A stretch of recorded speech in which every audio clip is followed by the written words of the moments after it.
Welcome back. Tonight, the clock is ticking as the United Auto Workers Union and Big Three automakers negotiate a new contract. The deadline is Thursday night at 11:59 p.m. So far, Ford, GM, and Stellantis have each presented an offer to the union. All three have been rejected, and the UAW head has even called them insulting.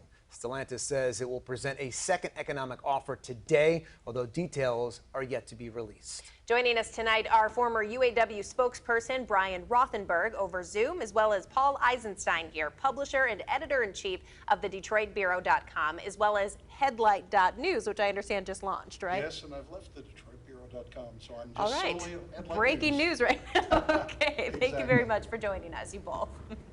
So Shawn Fain has said repeatedly the union is prepared to negotiate 24 hours a day. We heard some rumors over the weekend. Maybe there were flyers going around. He might pop up in Indiana. He's saying that's not true. He's ready to negotiate around the clock.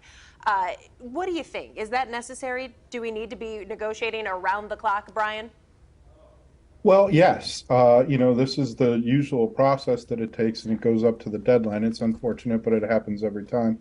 I mean, the fact of the matter is, if you consider this like a good stew, this got to a boil really early, and it's now bubbling up and bubbling up toward this deadline, and it's about to go over. And what happens when you're going to boil over? Well, you put a lid on it, and that's kind of what happened. What you noticed today is they said they made progress with Stellantis over the weekend. That doesn't mean there won't be a strike, but they made progress, and the UAW wasn't talking about it, and the company just was saying that they made progress.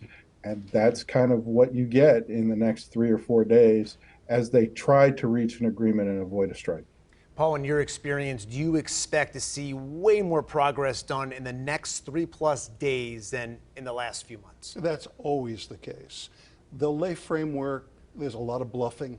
Everybody's trying to get a sense of where the bottom line is. Game of poker. It is the ultimate game of poker with billions of dollars and hundreds of thousands of jobs at stake. And so both sides are going to be doing most of the work right now. They know, they've got a good sense of where the limits are. And we're hearing already that they may have moved a little bit, particularly the union. According to Automotive News, they've cut the amount of money that they're demanding. That's significant if it is accurate, and we don't know yet. But there are probably concessions being made elsewhere. It's almost always a trade-off. So maybe they give back a little bit on the wage demands. Maybe they're getting a little bit more in terms of time off. It's just hard to tell because it's very, very fluid. And remember, you've got 3 different companies, each one negotiating separately. A lot of people think this is an industry negotiation. It's not. And each one of them will come up with a different solution. However, the UAW will eventually want to take the best one, and once they get a settlement, they'll bicycle it around to try to get each of the automakers to come up with the key wage, hour, time off agreements. So as you acknowledged, Fain has made it clear he may be willing to budge on certain things. What do you think as far as the big 3 are concerned? Where do you think they might actually be willing to budge here? Oh, they're going to budge almost everywhere. They're going to have to, because the UAW is going to expect to have some improvements in all categories. I think some of the hardest areas for the companies to make big changes would be in terms of pensions. Going back to the classic form of pensions, where it's designated, that would be very, very difficult for them. Wages, hours off, and so on, I think those are where you're going to see the companies be most flexible. Brian. But Shana and Jeff, I mean, the one thing you need to keep in mind is that ultimately, whatever they come up with goes to the membership for a vote. It can get voted down, and then they can make even more changes. That's not necessarily a bad thing, but it's not the end of things if they get an agreement on the 14th at midnight. Right. Brian, and it will only be one company. Unless Fain really breaks precedent, it will be one company that they'll have an agreement, and then they will move it around to the other manufacturers. This could be unusual. This could be a case where he tries to get agreements from all 3. That's never been done. Brian, Stellantis says that they have come to an agreement on health and safety with the UAW. Is that significant at all, or is it all really just going to come down to money? The big stuff is the money that comes at the end. The health and safety stuff, there's all kinds of, it's hundreds of pages, this contract, and there's a lot of different committees that are formed that work on different aspects. So there's, health and safety that gets signed off.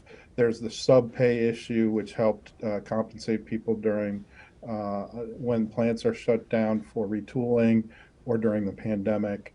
There's relocation, there's transfer agreements. All those things get signed off, and hopefully they get done in due time, well ahead of time.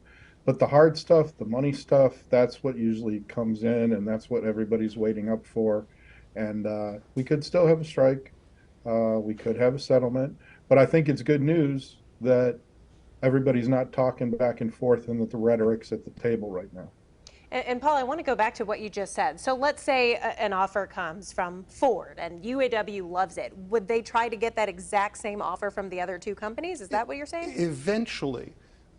Now remember, this could be an unprecedented event.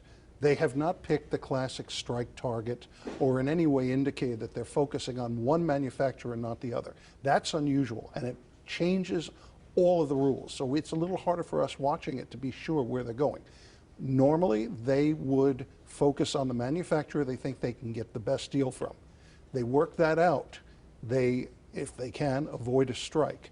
Then they take that same agreement over to Company 2 and then Company 3, and they try to get as close as possible, particularly on the key issues like money, pension, time off. Well, former UAW spokesperson Brian Rothenberg and Paul Eisenstein, we appreciate both of you joining us tonight to further discuss the potential strike as this negotiation continues tonight here heading into Thursday's deadline. Thank you both. Thank you. We're back after this. Thank you.